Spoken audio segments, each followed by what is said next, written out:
Sa ngalan ng Ama, at ng Anak, at ng Espiritu Santo. Amen. Mapagmahal, makapangyarihan, at mapagpala naming Diyos, lumalapit ako sa iyo ngayon nang may pusong mapagpakumbaba at uhaw sa iyong presensya. Sa sandaling ito, isinasantabi ko ang lahat ng aking iniisip, ang lahat ng bigat ng mundo, at ang lahat ng ingay sa aking paligid upang makahanap ka ng buo at tapat. Panginoon, ikaw ang pinagmumula ng lahat ng mabuti. Ang bawat hininga, bawat araw, bawat pagkakataon, at bawat biyaya na nagmumula sa iyong mapagmahal na kamay. Bago pa man ako humiling ng pagpapala, pinipilo ko munang magpasalamat sapagkat napakarami mo nang ipinagkaloob kahit hindi ko namamalayan. Salamat o Diyos sa biyaya ng buhay. Salamat sa pagising ko sa bawat umaga at sa pagkakataong mabuhay muli sa bawat araw. Salamat sa lakas na minsan ay tahimik mong ibinibigay kahit ako'y pagod na pagod. Salamat sa pag-asang patuloy mong iniaalay at inilalagay sa aking puso kahit sa gitna ng kawalan ng kasiguraduhan. Panginoon, inaamin kong minsan ay hinahanap ko ang pagpapala mo sa mga panlabas na bagay, sa tagumpay, sa material na bagay, sa kasaganaan.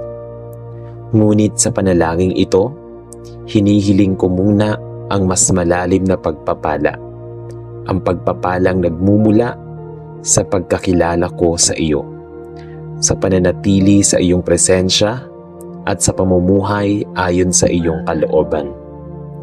Buksan mo ang aking puso, O Ama, upang tanggapin ang lahat ng pagpapalang nais mong ipagkaloob. Maging ito man ay pagpapalang madaling makita o pagpapalang dumarating sa anyo ng pagsubok, aral at pagbabago ng puso. Turuan mo akong makakita ng biyaya kahit sa mga sandaling mahirap. Panginoon, linisin mo ang aking puso sa anumang hadlang, sa iyong pagpapala, kung may pagmamataas, takot, inggit, o kawalan ng tiwala sa aking kalooban. Hinihiling kong alisin mo ito, palitan mo ito ng pusong marunong umasa, magtiwala at maghintay sa iyong tamang oras. O Diyos, nais kong mamuhay sa ilalim ng iyong pagpapala. Hindi lamang upang ako'y mabuti ang kalagayan, kundi upang ako'y maging mapagpala rin sa iba. Ihanda mo ang aking puso na tumanggap at hubugin mo rin ito upang marunong magbahagi sapagkat ang tunay na pagpapala ay umaapaw at umaabot sa kapwa. Panginoon, sa bahaging ito ng panalangin, inilalapit ko ang aking sarili sa iyo, hindi bilang karapat-dapat, kundi bilang anak na umaasa sa awa at kabutihan ng Ama. Alam kong hindi ko kailangang maging perpekto upang pagpalain, sapagkat ikaw ay Diyos na nagbibigay ng biyaya ayon sa iyong pag-ibig, hindi ayon sa aking kakayahan. Hayaan mong ang panalangin ito ay maging simula ng mas malalim na ugnayan ko sa iyo. Isang ugnayang hindi lamang humihingi ng pagpapala, kundi higit sa lahat ay naghahangad ng iyong presensya. Sapagkat kung ikaw ay kasama ko, sapat na ang lahat. Sa iyo, O Diyos, iniaalay ko ang panalangin ito. Naway maging bukas ang aking puso, handa ang aking espiritu, at matatag ang aking pananampalataya sa mga pagpapalang iyong ihahandog. Amen. Mapagkalinga at tapat naming Diyos, sa ikalawang bahagi ng panalangin ito, inilalapit ko sa iyo ang aking pang-araw-araw na buhay. Ang mga simpleng sandali, ang mga tahimik na laban, at ang mga pangangailangan na minsan ay hindi ko masabi sa iba. Ikaw ang nakakakita ng lahat, at ikaw ang Diyos na hindi nabibigatan sa pagdinig ng aking mga hiling. Panginoon, hinihiling ko ang iyong pagpapala sa aking buhay. Pagpalain mo ang bawat araw na aking ginugugol, ang aking paggising, ang aking paggawa, at ang aking pagpapahinga. Hayaang ang bawat sandali ay maging gabay ng iyong presensya, at ang bawat desisyon ay mahubog ng iyong karunungan. O Diyos, pinagkakatiwala ko sa iyo ang aking kalusugan, ang aking katawan, isip at damdamin. Ikaw ang dakilang manggagamot, ang Diyos na nagbibigay buhay at lakas. Kung may karamdaman na bumabagabag sa aking katawan, hinihiling kong iyong hipuin at pagalingin. Kung may mga pagod sa aking isip, bigyan mo ako ng kapahingahan. Kung may sugat sa aking damdamin, hilumin mo ito sa iyong pag-ibig. Panginoon, pagpalain mo ang aking araw-araw na pangangailangan.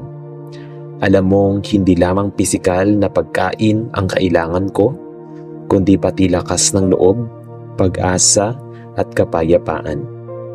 Salamat sapagkat ikaw ang Diyos na nagbibigay ng sapat, hindi laging sobra, ngunit kailanman ay hindi kulang. O Ama, turuan akong magtiwala sa iyong probisyon. Kapag may kakulangan, tulungan mo akong huwag mag-alala. Kapag may kasapatan, tulungan mo akong magpasalamat. At kapag may kasaganaan, tulungan mo akong maging tapat, nakatiwala ng iyong mga pagpapala. Panginoon, basbasan mo ang aking mga gawain. Kung ako'y nag-aaral, pagpalain mo ang aking isipan. Kung ako'y nagtatrabaho, pagpalain mo ang aking mga kamay. Kung ako'y naghahangad pa ng direksyon, pagpalain mo ang aking paghihintay. Hayaang ang lahat ng aking ginagawa ay maging kalugod-lugod sa iyo. O Diyos, basbasan mo rin ang aking emosyonal na kalagayan. Kung ako'y nakararamdam ng panghihina ng loob, palakasin mo ito. Kung ako'y nalulungkot, aliwin mo ang aking puso. Kung ako'y nabibigatan, tulungan mo akong magpahinga sa iyo. Ang iyong kapayapaan ang aking pinakamalaking pagpapala. Panginoon, ilayo mo ako sa anumang bagay na makasisira sa aking buhay.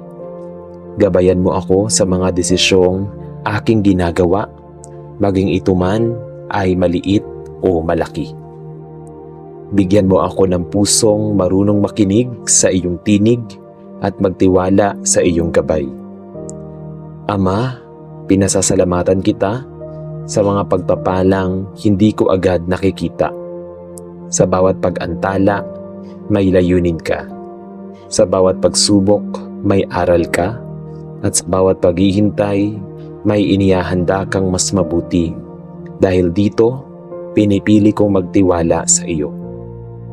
Sa bahaging ito ng panalangin, tinatanggap ko ang iyong mga pagpapala ng may pusong mapagpakumbaba at may pananagutang mamuhay ng ayon sa iyong kalooban. Naway ang aking buhay ay patunay ng iyong kabutihan at biyaya. Sa iyo ko iniaalay ang aking kalusugan, ang aking mga pangangailangan at ang aking araw-araw na buhay. Amen. Salamat Panginoon Diyos sa katugunan ng aking mga panalangin. Alam kong ikaw ay may ginagawa at gagawin sa aking buhay. Salamat Panginoon sa pagpapala mo. Salamat Panginoon Diyos sa gabay mo at patnubay sa akin. Dalangin ko rin Panginoon Diyos na ako'y patawarin sa aking mga pagkukulang at mga kasalanang nagawa sa iyong harapan. Dasal ko po ito sa tanging pangalan ni Jesucristo na aming Diyos at tagapagligtas. Amen. Sa ngalan ng Ama at ng Anak at ng Espiritu Santo. Amen.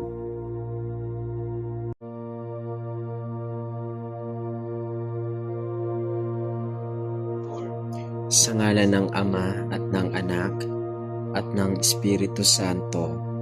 Amen. Sa tahimik na sandali ng pagninilay, tayo ay huminto at magbalik loob sa Diyos na pinagmumulan ng lahat ng kabutihan.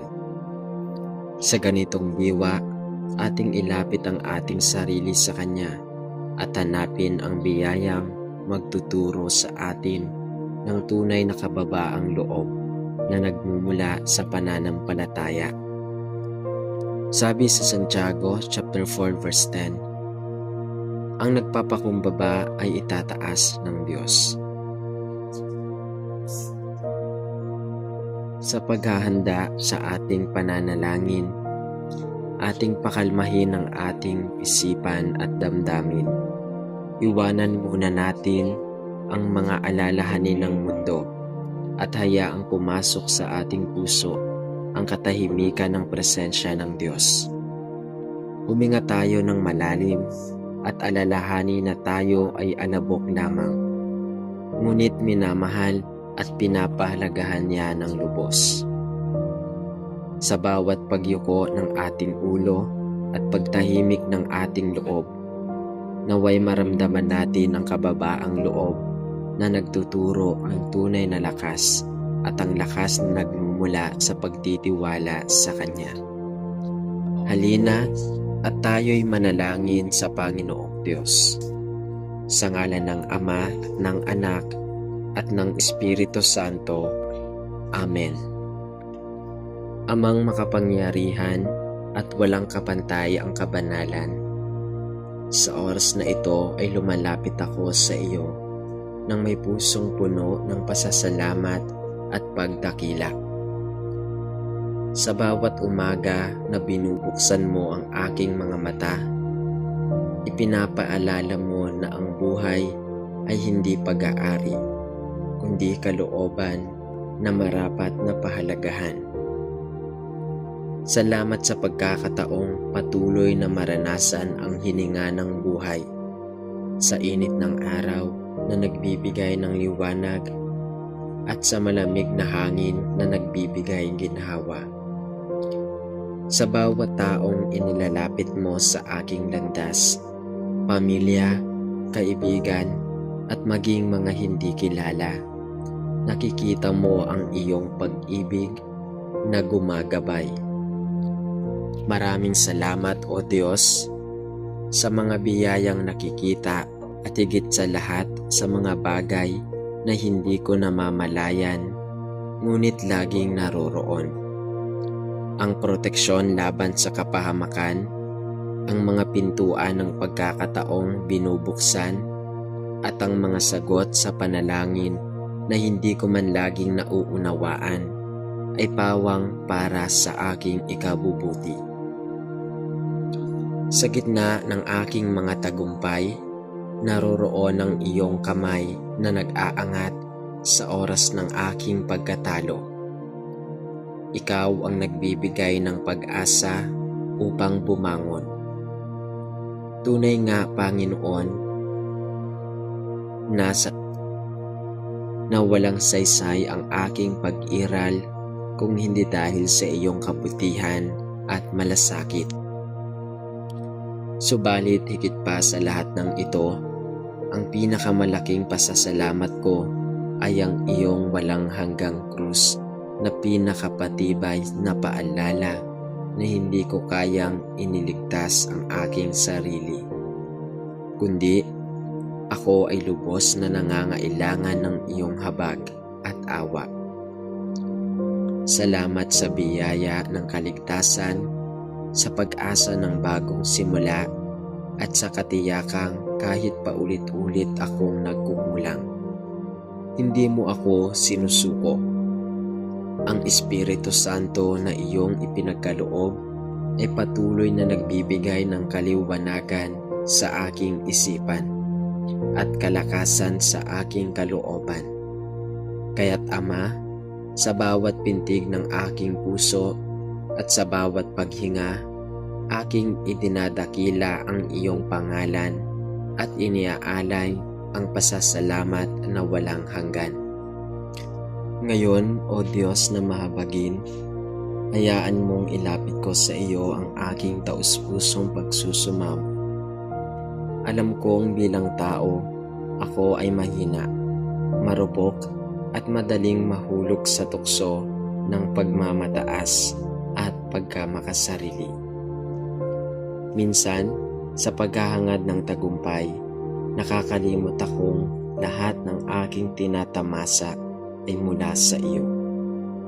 Madalas sa gitna ng papuri at pagkilala ng tao, nagiging bulag ako sa katotohanang ikaw lamang ang nararapat na dakilain. Kaya't Panginoon, turuan mo akong maging mapagpakumbaba sa lahat ng pagkakataon. Alisin mo sa akin ang kayabangan na naglalayo sa akin sa iyo.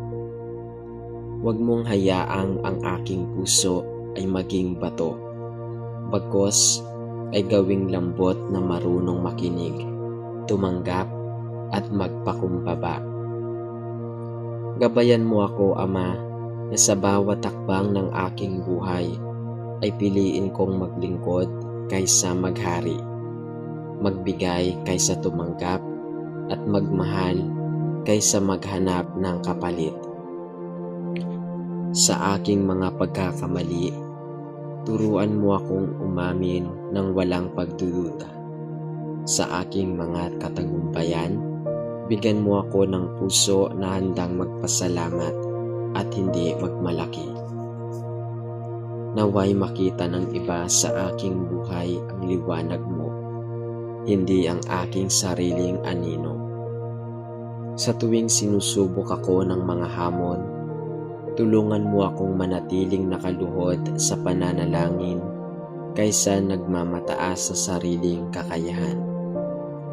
Ipaalala mo sa akin na ang tagumpay na lakas ay hindi nagmumula sa aking sariling kamay, kundi sa iyong makapangyarihang bisig na laging nakaunat upang ako ay alalayan. At higit sa lahat, O Diyos, inihiling ko ang iyong paggabay upang sa bawat relasyon na mayroon ako sa pamilya, kaibigan, at maging sa mga taong mahirap mahalin ay mamayani ang kababaang loob. Turuan mo akong pahalagahan ang kapakanan ng iba bago ang aking sarili, sapagkat sa ganoong paraan ako ay tunay na nagiging larawan ng iyong anak.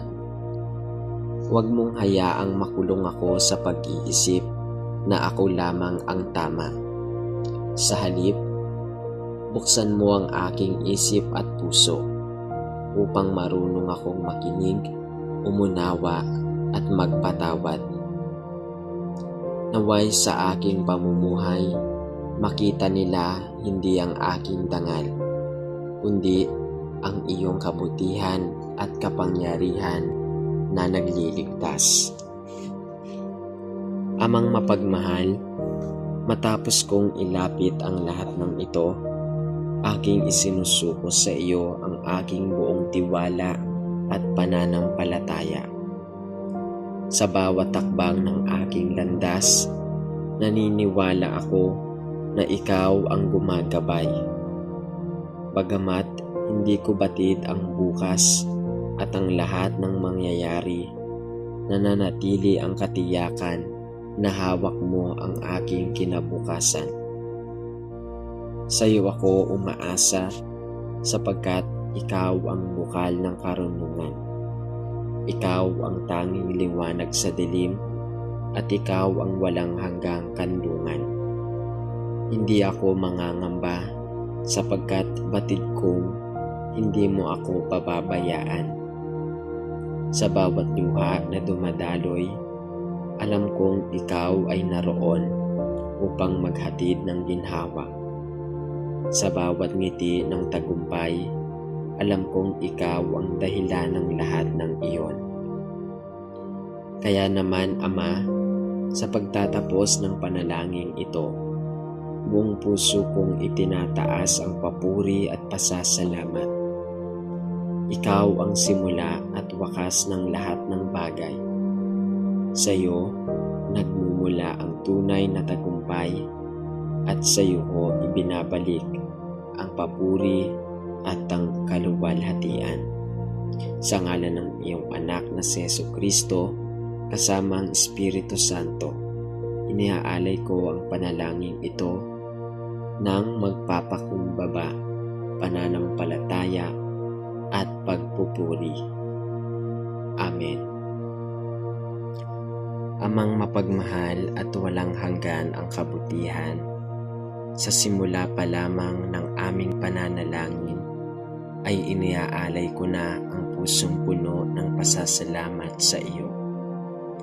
Salamat sa bawat araw na ipinagkakaloob mo sa amin, sa liwanag ng umaga na nagbibigay ng bagong pag-asa at sa gabi na nagbibigay ng pahinga at katahimikan sa aming kaluluwa. Salamat sa mga biyayang hindi namin laging napapansin, ang kalusugan ng aming katawan, ang hiningang pumapasok at lumalabas sa aming dibdib, ang lakas upang patuloy na magsikap, sapagkat doon namin natutunan kung paano kumapit sa iyo at umalaw ng lakas mula sa iyong walang hanggang habag. Sa lahat ng tagumpay na aming natamo, kami taus-pusong kumikilala na ikaw lamang ang pinagmumulan ng lahat ng ito. Sa lahat ng kabiguan na aming nararanasan, kami nagpapasalamat pa rin sapagkat doon higit naming nararanasan ang iyong paggabay at pag-aaruga. Sa kabila ng lahat ng kabutihang natamo namin, Ama, iniaamin naming kami ay madalas bumagsak sa bitag ng kayabangan.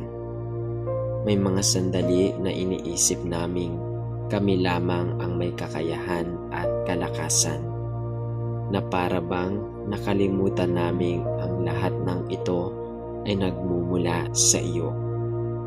Sa aming mga labi, may mga salitang minsan ay nakakasakit. Sa aming isipan, may mga pag-iisip na hindi kaaya-aya. At sa aming puso ay may damdaming nakaugat sa pagmamataas. Kaya naman, O Diyos, buong pagpapakumbaba kaming lumalapit sa iyo upang hingin ng iyong kapatawaran. Linisin mo kami mula sa lahat ng dumi ng aming kaluluwa. Hugasan mo ang aming mga puso upang matutong magpakumbaba, magpatawad at magmahal gaya ng pagmamahal mo. Turuan mo kaming makita ang halaga ng bawat isa, hindi dahil sa kanilang rangya o galing, kundi dahil lahat kami ay nalikha mo ayon sa iyong wangis. Panginoon, isinusuko ko sa iyo ang lahat ng bahagi ng aking pagkatao.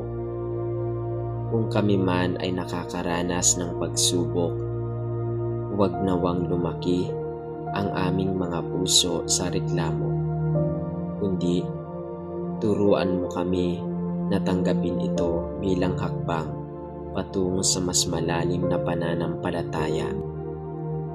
Kung kami man ay maghatid nito ng mas matinding pagyukod at pasasalamat sa iyo, gabayan mo ang aming isip upang manatili sa daan ng katotohanan. Gabayan mo ang aming mga labi upang magsalita ng mga salitang nagbibigay buhay. At gabayan mo ang aming mga kamay upang gumawa ng mga bagay na nagbibigay karangalan sa iyo. Sa lahat ng pagkakataon na kami nagdadala ng inggit, yabang o pagkamakasarili, ipuin mo ang aming puso upang maalala naming lahat ng mayroon kami ay biyaya lamang mula sa iyo. Inihiling ko rin, Ama, na turuan mo kaming mamuhay ng may pagpapakumbabang pananaw. Naway sa halip na itaas ang aming sarili, ay itaas namin ang kapakanan ng iba. Sa halip na kami ang hanapin ng papuri, ikaw lamang ang aming dinadakila. Ibigay mo sa amin ang lakas upang tanggapin ang aming mga kahinaan at kakulangan. At doon ay makita ang iyong kalakasan na siyang nagpupuno sa aming loob na humingi ng tawad at ng kagandahang loob na magpatawad sa aming kapwa. Sapagkat sa pagpapakumbaba lamang namin, tunay na mararanasan ang kapayapaan ng puso at ang kagalakan na walang katulad. At sa huli, Ama, sa iyo namin ibinabalik ang lahat ng papuri at parangal, ang aming buhay, aming mga pangarap, aming pagsusumikap. Lahat ng ito'y iniaalay naming lubusan sa iyo. Alam naming walang kaming kakayahang ganap. Alam naming walang kaming kakayahang ganap na mamuhay ng may kababaang loob kung hindi mo kami sasamahan. Kaya't kami patuloy na nagtitiwala sa iyong kadakilaang plano, nagbibigay sa iyong walang hanggang kabutihan at nagtitiwala sa iyong walang hanggang pag-ibig. Sa iyo kami kumakapit, sa iyo kami umaasa, at sa iyo kami lubos na nagtitiwala. O Diyos na aming Ama, kami ay nagpupuri, kami ay sumasamba, at kami ay nagbibigay ng lahat ng karangalan sa iyo, ngayon at magpakailanman. Amen. Sa ngalan ng Ama at ng Anak at ng Espiritu Santo. Amen.